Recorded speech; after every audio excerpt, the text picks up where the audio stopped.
sitting in that chamber as the articles were read by the House managers, you couldn't help but be struck by the gravity of the moment. And I do think that the people that are in this room, oftentimes it is easy to get sort of caught up in the 24-hour news cycle, and there's always something happening, and there's always something new, and things shift pretty quickly. But I think it is appropriate for us to take a step back and recognize how significant this is. Our Constitution set up a process by which office holders like Secretary Mayorkas could actually be held accountable for violating the law and the Constitution.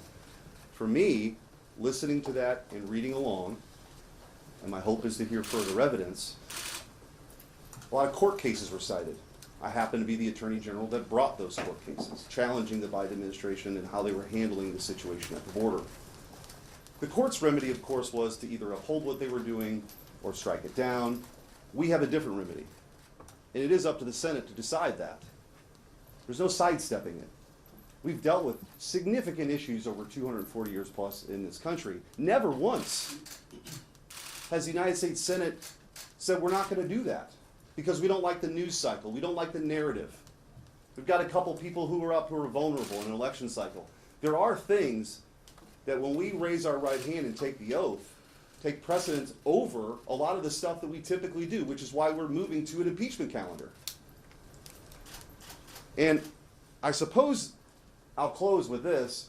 To Chuck Schumer himself, you still have time to do the right thing. You still have time to do what has always been done, which is to actually hold a trial. If you don't, and you go down this path, I think you will earn your place in the pantheon of one of the worst senators to ever serve in this chamber. And you can pick who a couple of them might be, but Chuck Schumer, after this week, if he does what I think he's going to do, certainly belongs in that category.